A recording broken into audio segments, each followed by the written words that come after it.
S'il vous plaît, ouvrez vos Bibles avec moi dans 2 Thessaloniciens chapitre 2.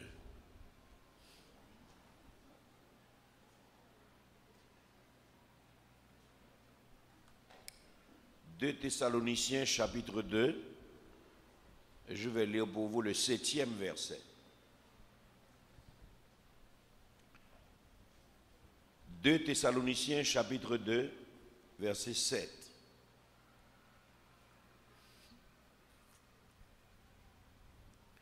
2 Thessaloniciens chapitre 2, verset 7. Vous avez déjà trouvé? Je lis pour vous. 2 Thessaloniciens 2, 7. Car le mystère de l'iniquité agit déjà. Il faut seulement que celui qui le retient encore ait disparu. Vous avez ces paroles? Lisez-les pour moi, s'il vous plaît.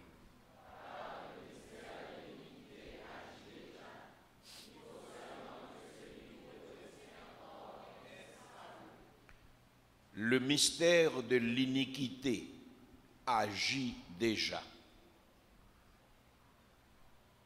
Comprenez combien c'est fort. Le mystère de l'iniquité agit déjà. Il faut seulement que celui qui le retient encore ait disparu. La proposition du Saint-Esprit pour vous ce matin, c'est comme des vierges sages, veillez à ce que vos lampes aient assez d'huile.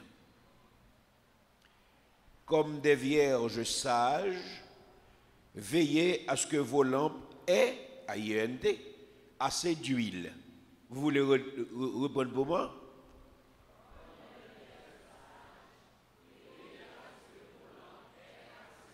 Très bien. Comme des vierges sages, veillez à ce que vos lampes aient assez d'huile. Et le titre du message, c'est « Soyez vigilants ». Quel est le titre? Soyez vigilants. L'apôtre nous dit, le mystère de l'iniquité agit déjà.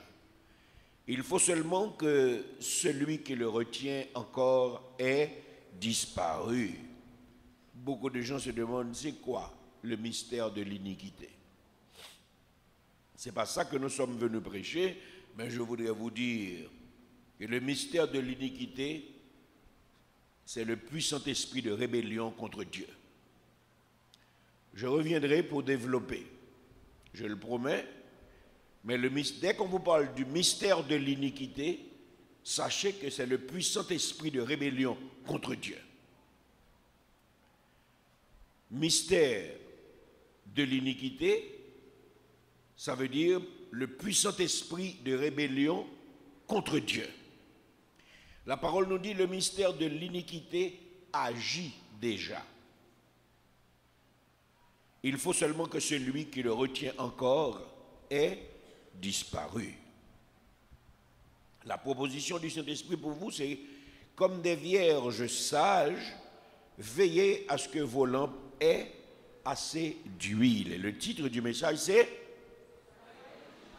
Soyez vigilants. Mes bien-aimés, les temps de la grâce arrivent à leur terme. Qu'est-ce que j'ai dit?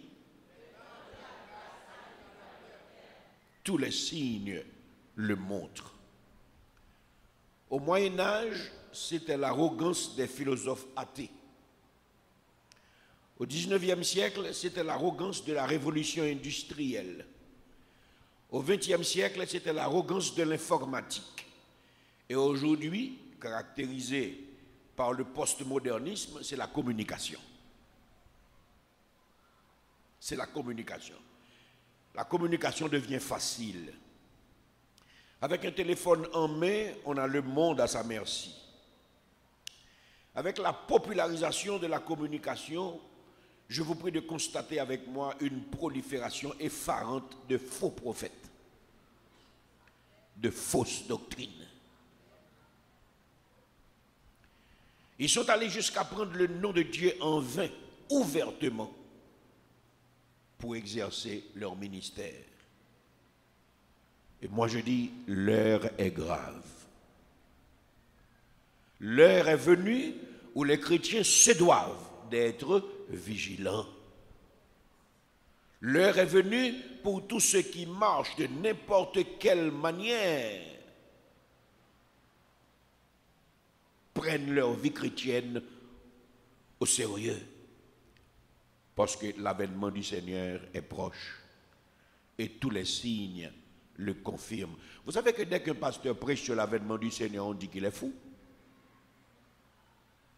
Et ce matin, je suis fier d'être fou pour Dieu. Je suis fier d'être fou pour la vérité. Et je vous demande de devenir des fous comme moi. Quelle est la promesse de Dieu? Souvenez-vous de cette promesse.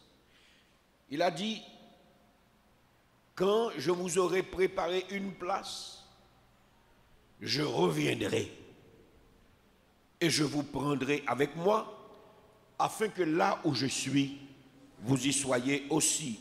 Jean 14, versets 2 et 3. Souvenez-vous de la promesse. Souvenez-vous de la promesse. Vous êtes ici dans un rendez-vous. Il viendra. Comment cela se fera-t-il?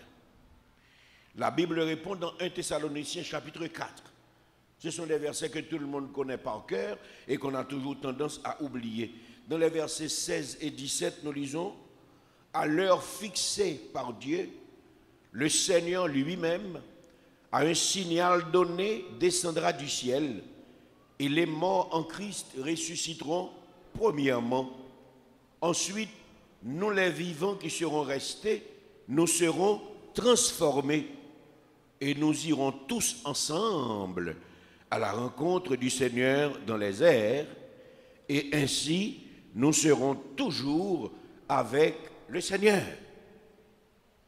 Mais bien aimé, la Bible nous montre clairement la façon dont la promesse sera réalisée. Les signes, nous les voyons. Nous vivons un temps où l'arrogance du malin a atteint des proportions extrêmes. Je vous demande de le constater avec moi. L'arrogance du malin a atteint des proportions extrêmes. Ce n'est pas l'ignorance qui est arrogante seulement. Beaucoup de grands savoirs sont mis au service du malin aujourd'hui. Beaucoup de grands savoirs, beaucoup de sagesse humaine sont mises au service du malin aujourd'hui. Voilà pourquoi il est important d'être vigilant. Parce que des gens dignes de confiance s'aventurent sur le boulevard satanique. Et moi je vous dis ce matin, croyez en la promesse de Dieu. Ne vous laissez pas ébranler. Accrochez-vous à la parole de Dieu. Commandez à votre cœur de développer de l'indifférence aux bruits creux sans fondement biblique qui envahissent le monde. Vous n'êtes pas là dans cette salle par hasard, non? Même un pipi ne doit pas vous faire sortir. Parce que vous ne savez pas à quel moment de la durée Dieu va vous parler. Parce que c'est trop important. Il est demandé à chacun de commander son cœur, de développer de l'indifférence au bruit creux, sans fondement biblique, qui envahissent le monde aujourd'hui. L'heure est à la consécration. L'heure est à la recherche de la sanctification. En vue de renforcer la vérité de l'avènement du Seigneur, le pasteur Paul écrit dans 1 Corinthiens chapitre 15, versets 51 et 52, « Voici, je vous dis un mystère. Nous ne mourrons pas tous, mais tous nous serons changés. La trompette sonnera et les morts ressusciteront incorruptibles. Et nous, les vivants, nous serons changés. Changés, c'est-à-dire glorifié sans passer par la mort. Nous avons une espérance glorieuse, mes bien-aimés. Glorifié sans passer par la mort. Et ce jour-là, les vivants incrédules seront laissés sur la terre pour attendre la grande tribulation, le jugement et la mort éternelle. Vous avez besoin de comprendre qu'il y a deux camps. Les religions n'ont rien à voir dans ce qui se dit ce matin. Les philosophies n'ont rien à voir à ce qui se voit ce matin. Que les libres penseurs se le prennent pour arrêter. Au jour de l'avènement du Seigneur, les vivants incrédules seront laissés sur la terre pour attendre 1. La grande tribulation, 2. Le jugement du grand trône blanc, et 3. La mort éternelle. Je ne suis pas fou. Et si je suis fou seulement pour Dieu et pour la vérité.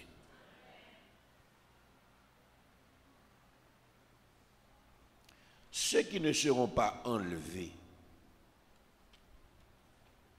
qu'en sera-t-il d'eux? Comment cela va-t-il se faire? Je vais vous demander d'aller avec moi dans Matthieu chapitre 24.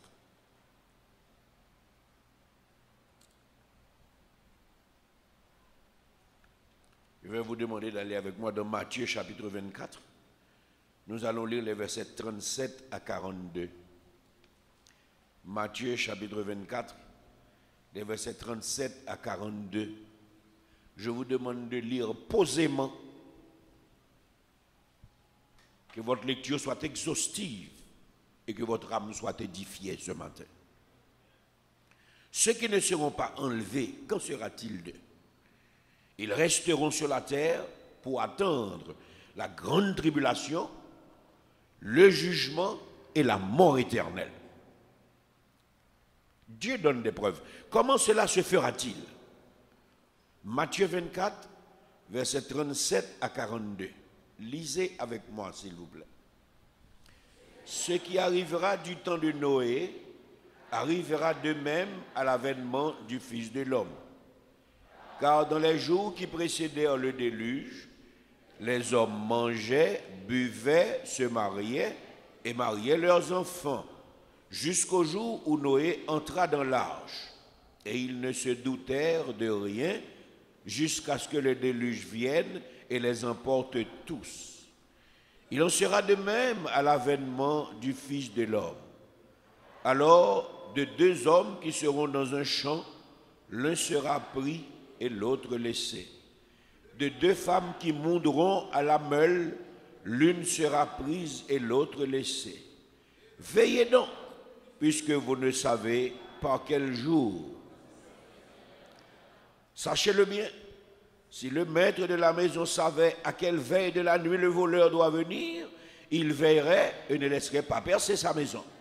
C'est pourquoi vous aussi, tenez-vous prêts, car le Fils de l'homme viendra à l'heure où vous n'y penserez pas. Le message est clair. Ceux qui resteront, qu'adviendra-t-il d'eux?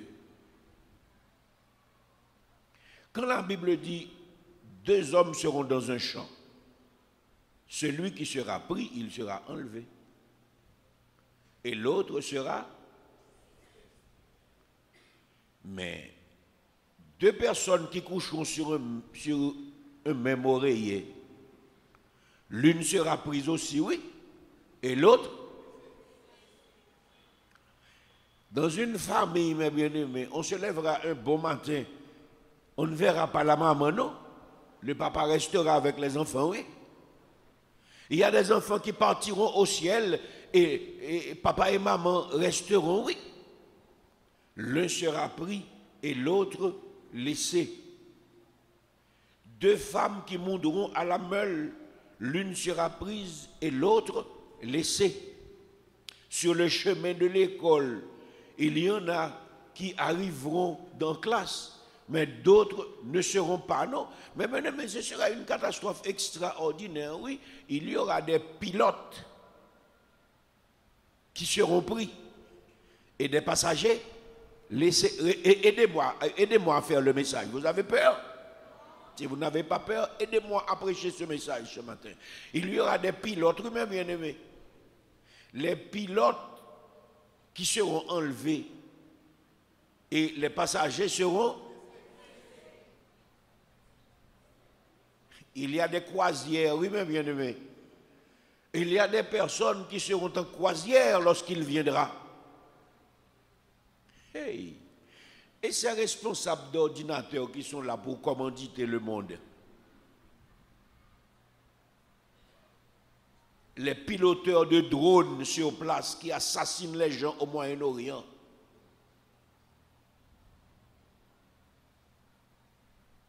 Les spécialistes qui, devant leur ordinateur, dirigent des engins sur d'autres pays pour les éclater. L'un sera pris et l'autre laissé. Et dans mon cœur, je chante, ça le monde va faire, le jour ça va arriver. Ça le monde va faire, le jour ça va arriver. Mais bien aimé, dans le bureau, vous regardez, vous voyez les vêtements de votre compagnon de bureau, mais lui, il n'est pas là. Parce que lorsque les personnes seront enlevées, les choses physiques et matérielles ne seront pas enlevées, non? Dieu ne s'intéresse pas à nos beaux costumes. Dieu ne s'intéresse pas à nos belles robes. Dieu s'intéresse à notre âme. Vous allez tourner la tête et vous allez voir la chaise vide et les vêtements qui étaient sur la personne sur la chaise. Où est-ce que sera cette personne à ce moment-là? Au ciel avec le Seigneur. Mais n'attendez pas ce moment pour réaliser que c'était vrai. Vous qui êtes là et qui continuez à être incrédules, s'il vous plaît, ne continuez donc pas à résister. Vous venez pour faire plaisir à votre femme. Vous venez de poser votre femme et aujourd'hui vous êtes resté. Vous pensez que c'est un hasard? Mais non. Vous êtes resté parce que Dieu voulait que vous entendiez ce message ce matin.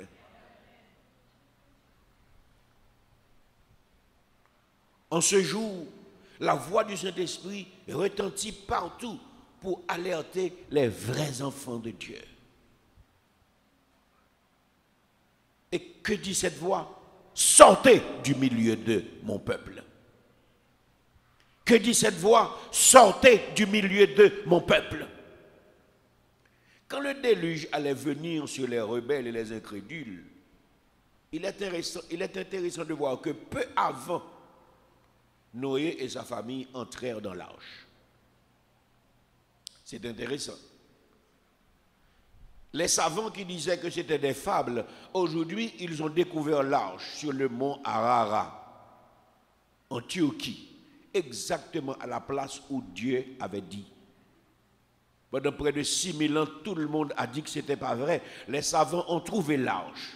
Et si vous tapez l'arche de Noé sur Internet, vous allez trouver des informations à n'en plus finir sur la longueur, la profondeur, la hauteur. Et même des scientifiques se sont réunis pour expliquer comment les animaux qui étaient dans l'arche ont-ils pu vivre tout ce temps avec si peu de nourriture, parce qu'ils ont expliqué qu'ils sont entrés en hibernation. Ce sont des savants qui ne sont pas des chrétiens qui ont expliqué tout cela. Pour vous dire que quand la Bible dit une chose, elle est vraie. Il est intéressant de voir que peu avant le déluge, Noé et sa famille entrèrent dans l'arche. Qu'est-ce qu'ils ont fait? Ils se sont mis à l'abri du jugement de Dieu. Qu'est-ce qu'ils ont fait? Ils se sont mis à l'abri du jugement de Dieu. Quand Sodome et Gomorrhe allaient être détruites, un peu avant, Lot s'est déplacé. Mais vous devez être intelligent. Un peu avant, Lot s'est déplacé. Il a quitté Sodome avant le jugement de Dieu. Aujourd'hui, c'est le moment où l'Église doit réaliser clairement qu'il faut se garder du monde idolâtre, impie, esclave du péché de Satan et des œuvres de la chair. Nous devons nous déplacer, entrer en sécurité avant le jugement de Dieu. Comme Noé et sa famille, comme Lot et sa famille. Considérez ce qui est arrivé à la femme de Lot. Les vanités ne doivent pas vous changer en statut de sel. Lorsque vous déciderez à vous déplacer et à laisser les choses du monde, vous ne vous tournerez pas la tête pour voir ce que vous avez laissé. Mais vous laisserez vos yeux fixés sur l'avenir glorieux qui vous attend.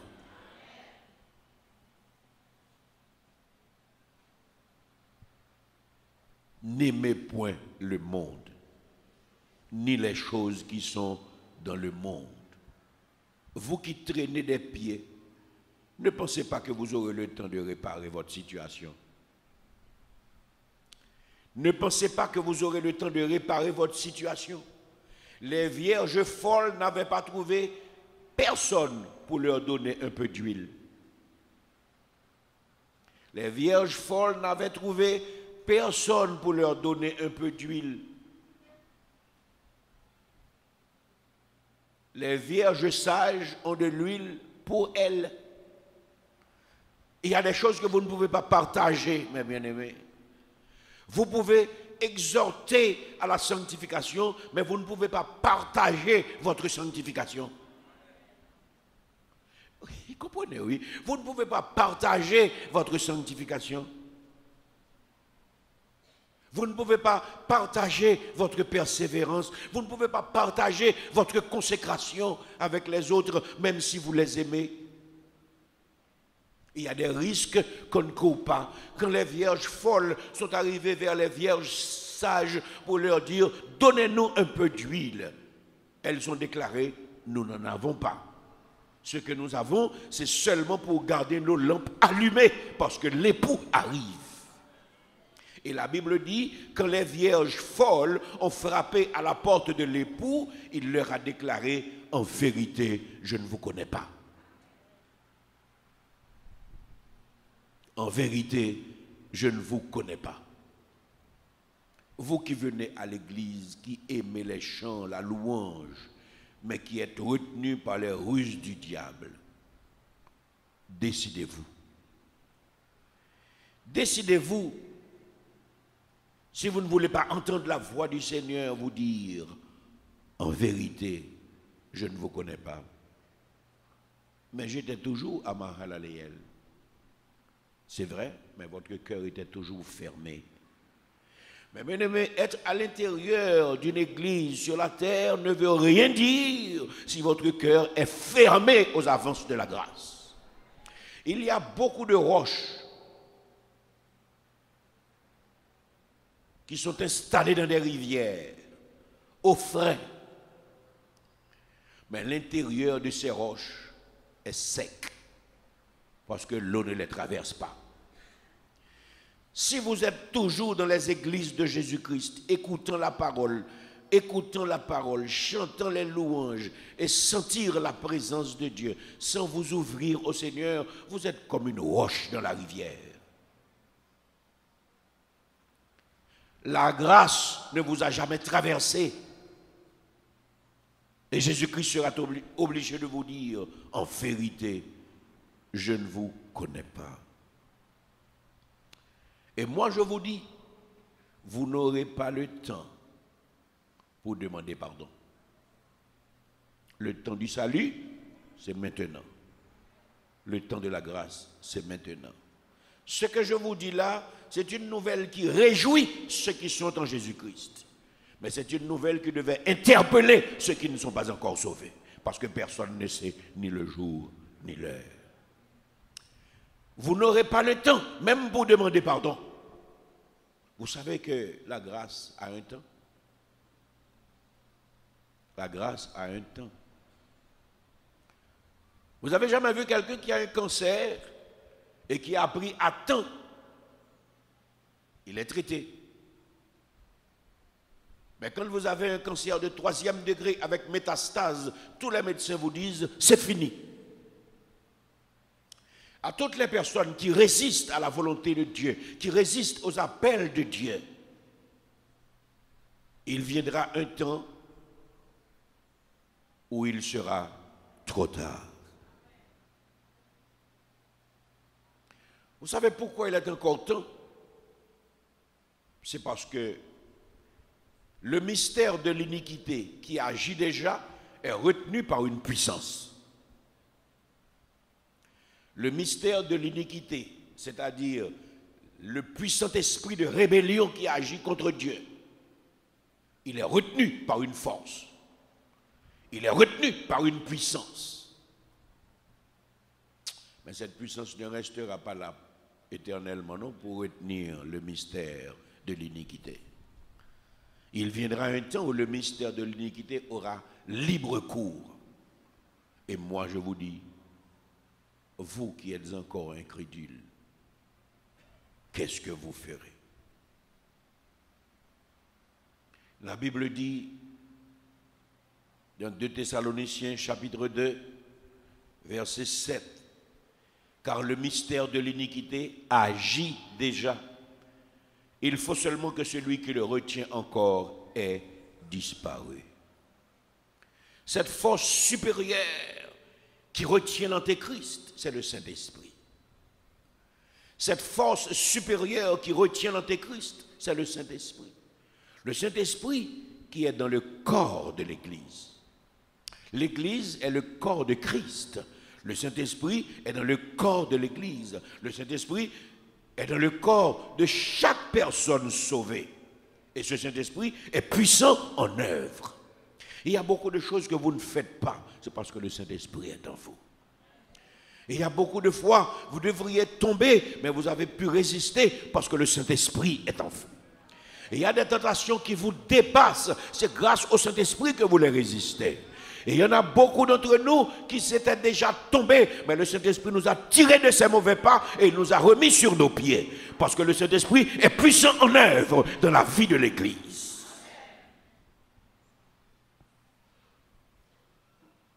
La vraie Église de Jésus-Christ est dominée par le Saint-Esprit. Je ne vous parle pas de ces gens qui parlent en langue pour faire du désordre et se mettant en tête que c'est la seule manifestation qui existe. Mais non. Nous n'avons rien contre le parler en langue, la Bible reconnaît ça. Mais nous vous disons que être rempli du Saint-Esprit, ça ne veut pas dire parler en langue.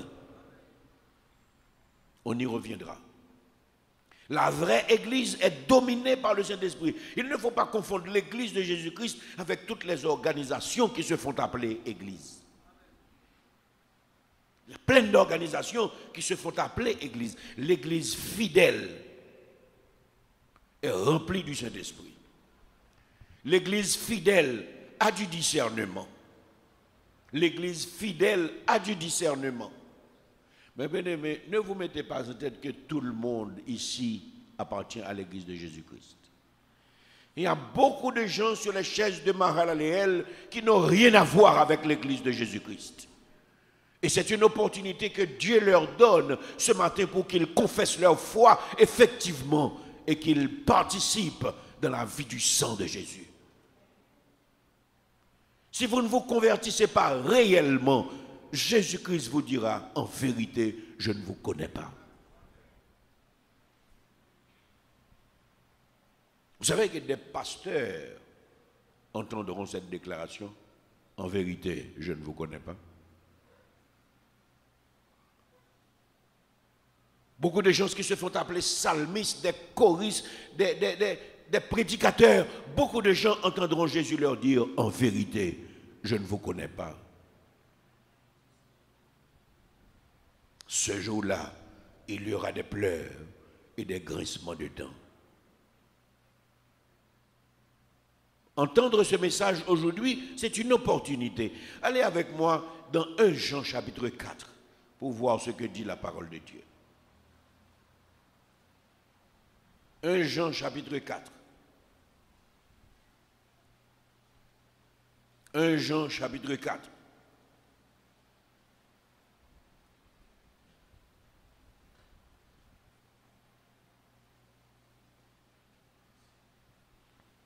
Vous avez 1 Jean 4?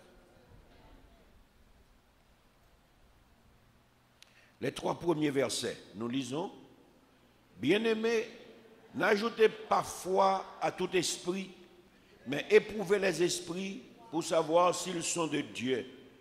car plusieurs faux prophètes sont venus dans le monde. Reconnaissez à ceci l'Esprit de Dieu. Tout esprit qui se déclare publiquement pour Jésus-Christ, venu en chair, est de Dieu. Et tout esprit qui ne se déclare pas publiquement pour Jésus n'est pas de Dieu.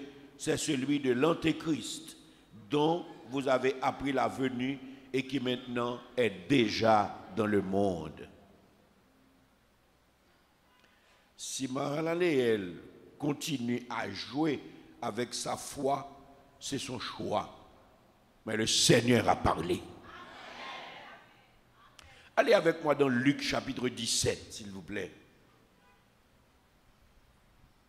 Dans Luc chapitre 17, nous allons lire les versets 31 à 37.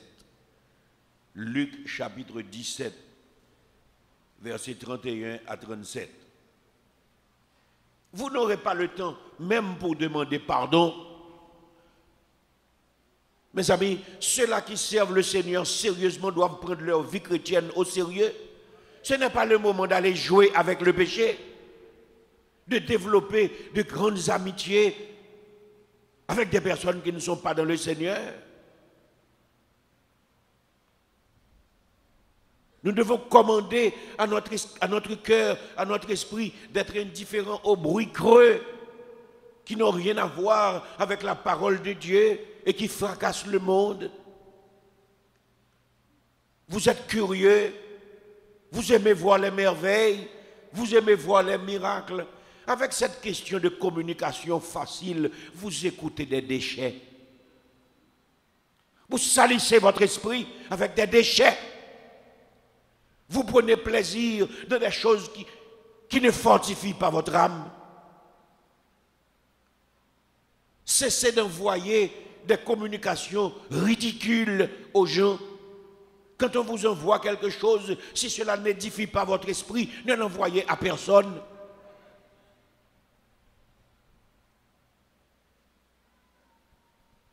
Le téléphone devient une drogue plus dangereuse que la cocaïne.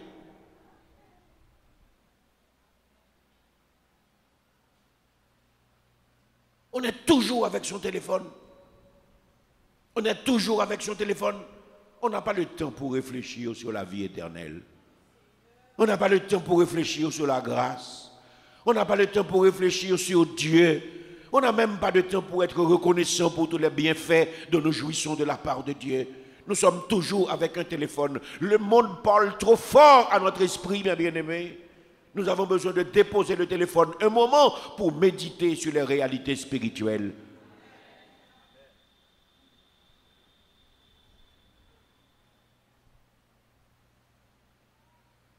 Vous êtes tellement accaparés par le monde que vous ne prenez même pas le temps de demander pardon pour vos péchés. Vos prières sont trop courtes et votre temps pour le téléphone est trop long.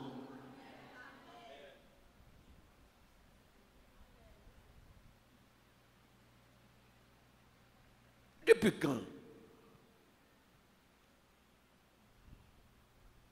le mystère de l'iniquité a-t-il commencé à bousculer le monde? Depuis la popularisation de la communication. On n'a pas de temps pour Dieu. Dieu est trop loin.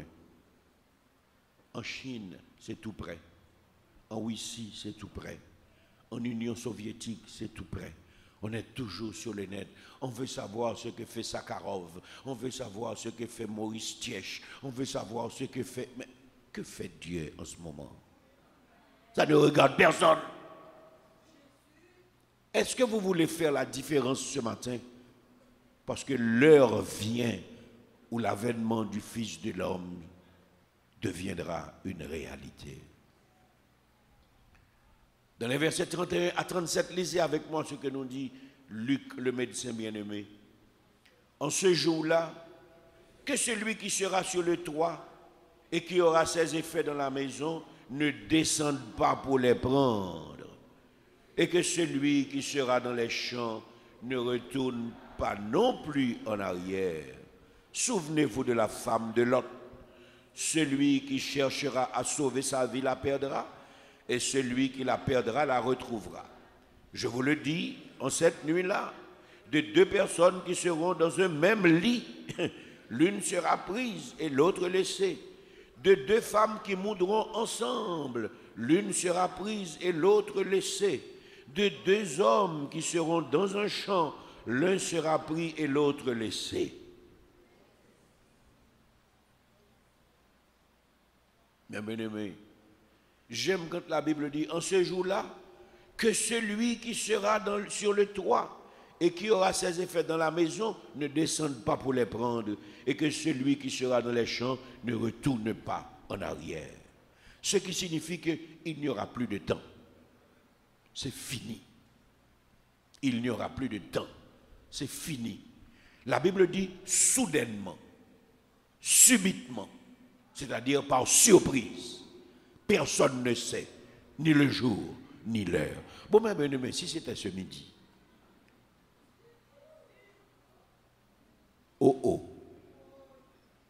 si c'était cet après-midi, personne ne sait si nous allons avoir l'étude biblique de ce soir, si l'église ne sera pas enlevée. Parce que moi, je vous dis, si l'église est enlevée, je serai enlevé. Alors, je ne sais pas si Kelly et Chérine seront là pour faire les études. Mais moi, je serai au ciel.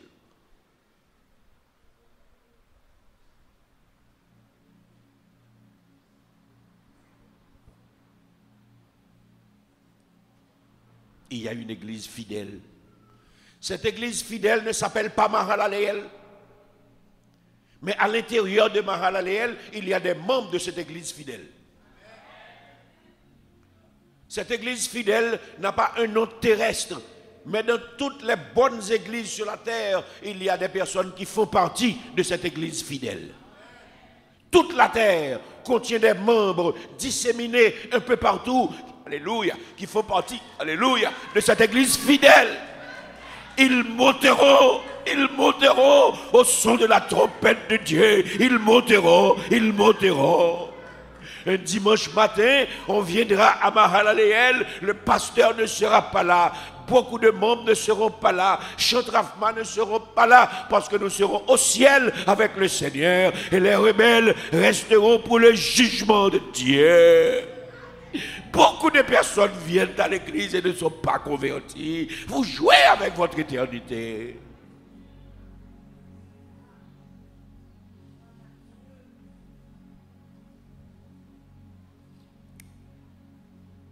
Dans Apocalypse chapitre 3, dans le verset 10, Jésus s'adresse à l'église de Philadelphie, qui est le modèle de l'église fidèle. Amen, merci Seigneur. Jésus a déclaré à l'église de Philadelphie, parce que tu as gardé la parole de la persévérance en moi, je te garderai aussi à l'heure de la tentation qui va venir sur le monde entier pour éprouver les habitants de la terre. Je viens bientôt. Retiens ce que tu as afin que personne ne prenne ta couronne. Alléluia. Merci Seigneur. Il y a une église fidèle et Jésus s'adresse à cette église fidèle parce que l'heure de la tentation est là. La provocation arrogante est là. La voix du Saint-Esprit retentit. Parce que tu as gardé la parole de la persévérance en moi, je te garderai aussi à l'heure de la tentation qui va venir sur le monde entier pour éprouver les habitants de la terre. La tentation est là, mes bien-aimés. La communication a ouvert toutes les portes à Satan. Et maintenant, vous savez ce qu'ils sont en train de faire. Ils sont en train d'établir ce qu'ils appellent l'œil omniprésent. Nous avons toujours parlé de l'omniprésence comme un attribut de Dieu. Et la science aujourd'hui est en train d'installer ce qu'elle appelle l'œil omniprésent. Vous savez ce que c'est? Des caméras, des drones, des pièges qui sont dans les laptops, dans les téléphones, dans toutes les choses qui sont des gadgets que vous utilisez, comme les inventions du postmodernisme. Vous êtes suivis. dans tous les réseaux sociaux, les Facebook, les WhatsApp, les Messenger, comme on appelle toutes les choses que vous connaissez que je ne connais pas. Et je dis merci à Dieu parce que je ne les connais pas. Toutes ces choses-là sont des espaces de surveillance pour que l'on puisse être au courant de ce que fait chaque personne en temps réel. Vous vous baignez dans votre salle de bain, vous êtes suivi. Ils ont déjà inventé des lunettes. Quand on porte ces lunettes, on vous regarde. Même si vous avez des vêtements, on regarde votre corps. Les mêmes choses pour les radiographies. Même si vous avez quelque chose sur vous, on vous voit nu, on ne voit pas la chose. Il y a des lunettes comme ça qui sont vendues dans le monde aujourd'hui. En d'autres termes, le monde est nu.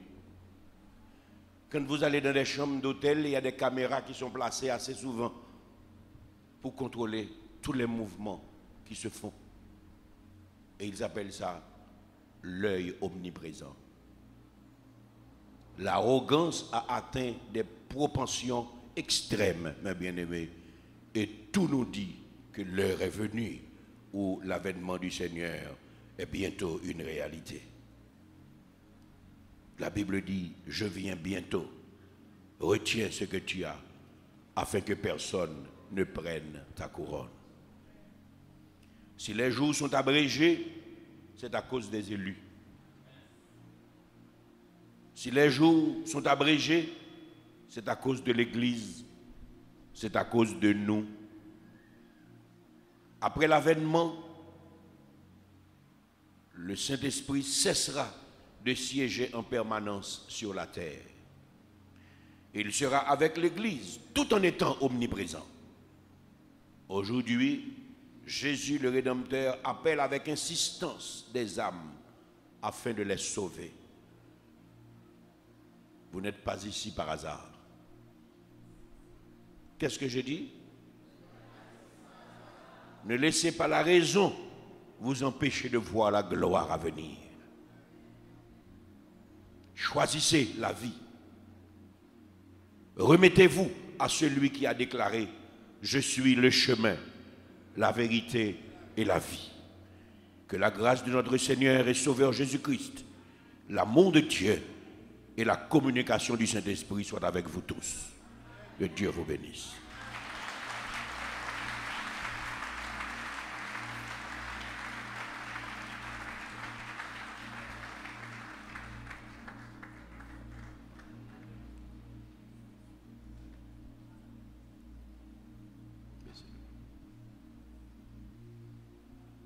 Si Christ pas t'avait, comment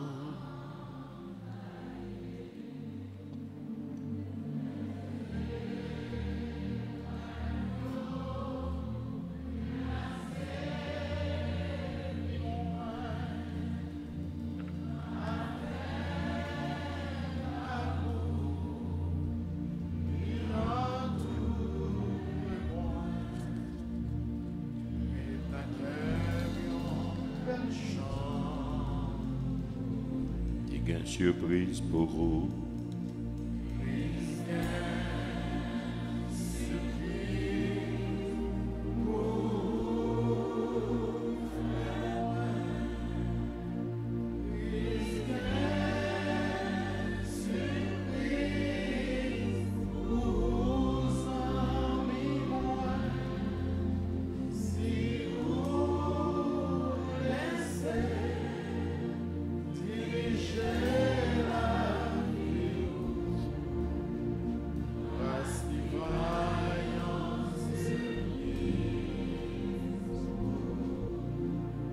Si de l'eau nagée t'a coulé souvent,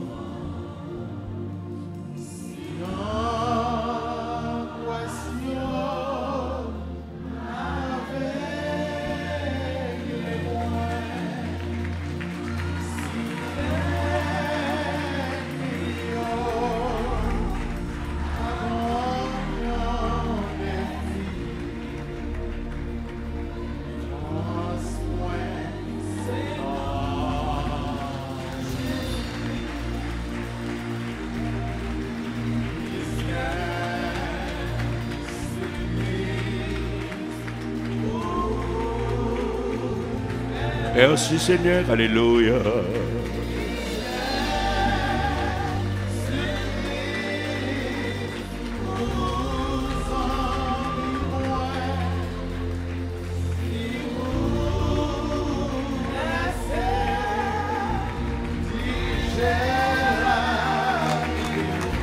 Alléluia.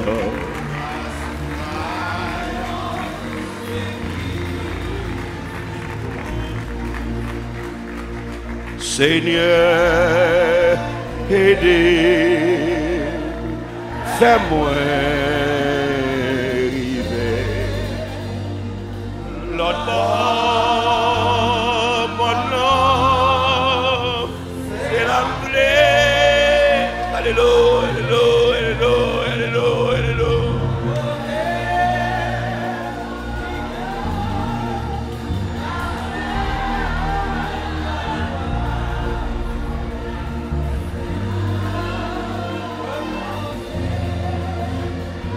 Ligue surprise pour vous.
Gloire, gloire, gloire, gloire à ton nom, Seigneur. Seigneur, aidez-moi, fais-moi arriver.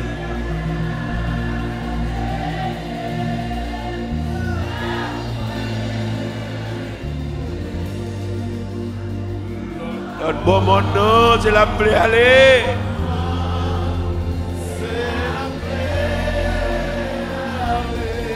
Dieu qui est la paix avec la joie.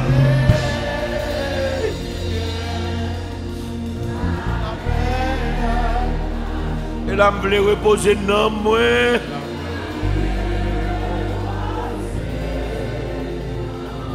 Christ, quelle surprise pour vous.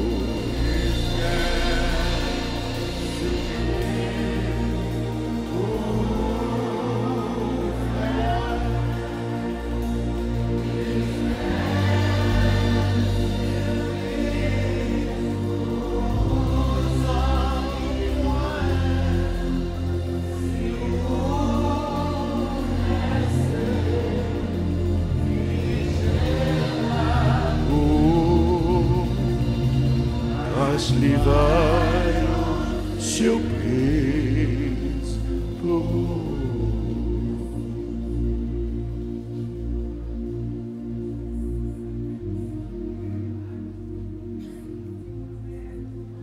Si vous laissez le diriger la vie, grâce les va en surprise.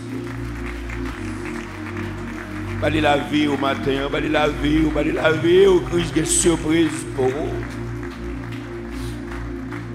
Ou même qu'à résister encore, qu'à questionner, déplacer qu'on y a. Venez. L'opportunité vous est offerte. Ou pas même temps pour demander pardon. Ou pas même temps pour demander pardon. Moun qui sous tête là, les papes qui sont descendre. Moun qui dans jardin, les papes qui sont tourner. Ou pas même temps pour demander pardon.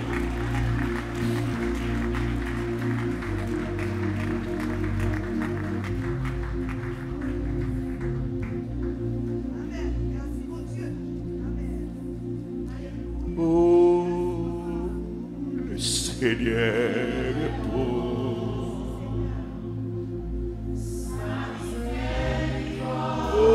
merci Seigneur, alléluia. il est merveilleux.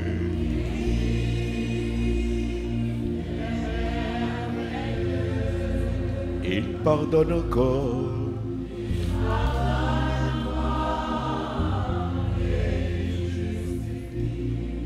Le Seigneur est beau.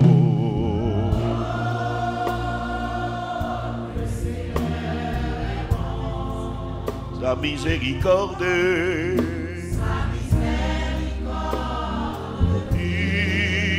ira toujours. Il est merveilleux.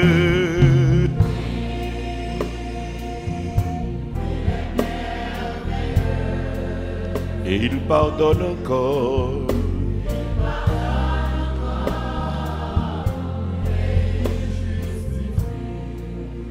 Il pardonne encore.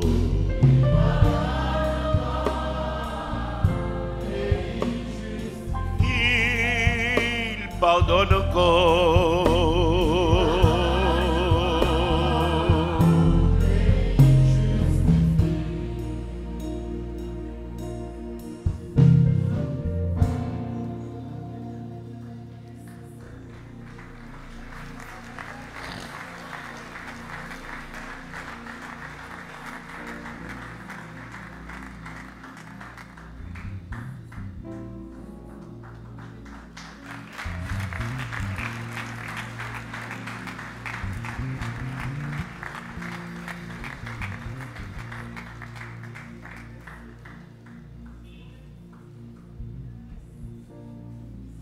S'il y en a qui résistent encore, s'il y en a qui résistent encore, ils sont en train de rater une opportunité extraordinaire.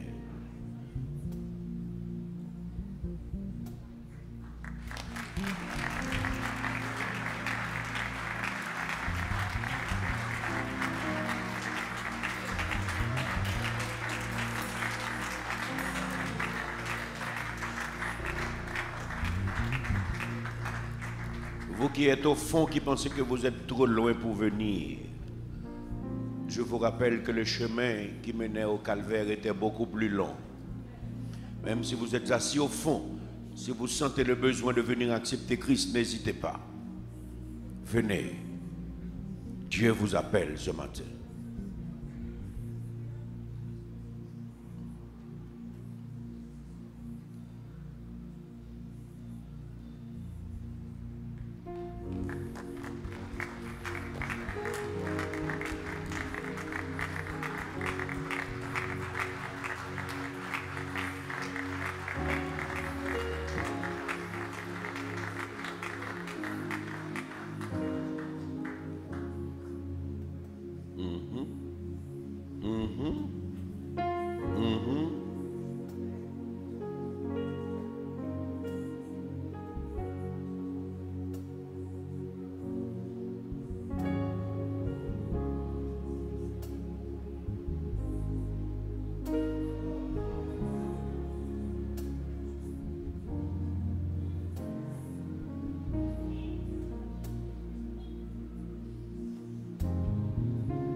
Entendez la voix de Dieu et venez donc, puisqu'il vous appelle encore. Il y a encore de la place dans le cahier de Dieu et son sang est disponible pour écrire d'autres noms dans le livre de la vie. Saisissez cette opportunité tandis qu'il est encore temps.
plus fier que l'aigle et le condor.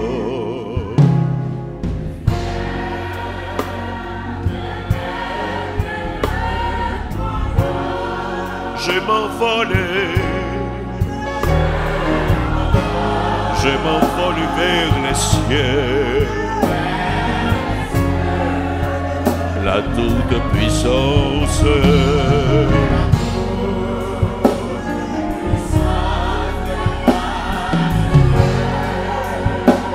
M'environ, alléluia, environ numéro fort, amen.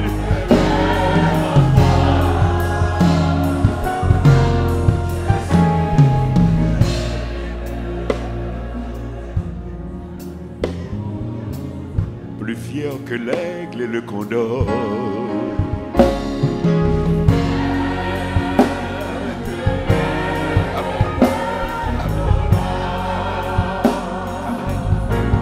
Amen. Amen. Amen. Amen. Amen. Amen. Amen. Amen.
Alléluia.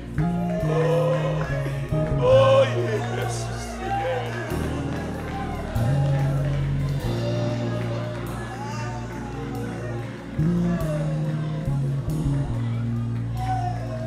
Plus fier que l'aigle et le condor.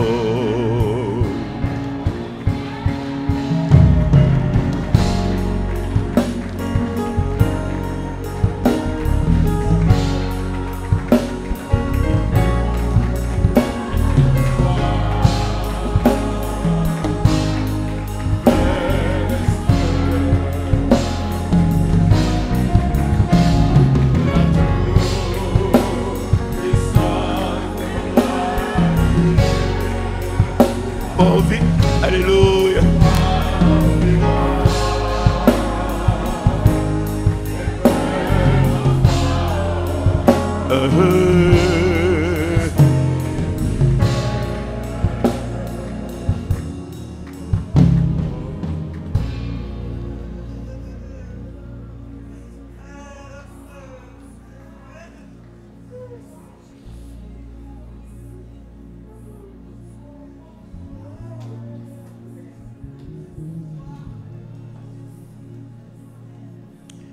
Mahalaleel. Mahalaleel. Mahalaleel. Vous vous rappelez les paroles de la pêche miraculeuse? Nous avons passé toute la nuit sans rien prendre. Mais Seigneur, sur ta parole, je jette le filet. Le Saint-Esprit a jeté le filet ce matin. Saint-Esprit a jeté le filet ce matin. Saint-Esprit a jeté le filet ce matin. Nous avons passé toute la nuit sans rien prendre. Mais Seigneur, sur ta parole, sur ta parole,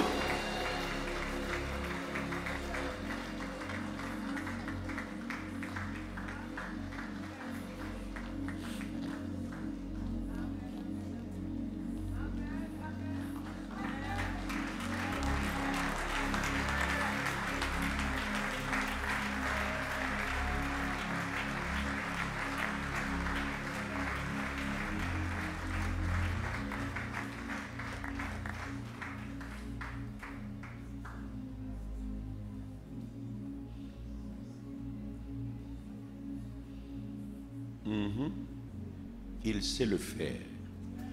Et il le fait bien quand il le fait. Seul lui peut le faire comme il fait.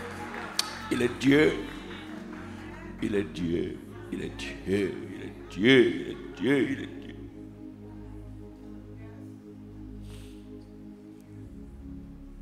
Nous allons rentrer à la maison. Manger, nous reposer et revenir pour les études bibliques.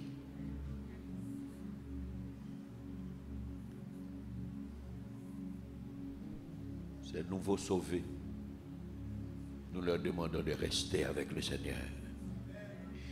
Des jours difficiles viendront. Les tentations viendront. Les épreuves viendront. Mais ils ont besoin de comprendre ce que David a chanté. Chaque pas moins fait, conduit me près ciel. Chaque pas moins fait, conduit me près ciel. Que le Seigneur leur donne du courage, de l'espoir, et en plus de la foi qui sauve, de la persévérance et de la conviction que Dieu seul est Dieu et qu'après lui tout le reste est faiblesse. Mahalaleel. Proclamons notre bénédiction. Que le Dieu de paix nous sanctifie lui-même tout entier et que tout notre être, l'esprit, l'âme et le corps soient conservés irrépréhensibles lors de l'avènement de notre Seigneur et Sauveur Jésus-Christ, à qui soit le règne, la puissance, la majesté, la souveraineté, la domination et la gloire au siècle des siècles. Allez, passez une journée bénie en la présence du Seigneur.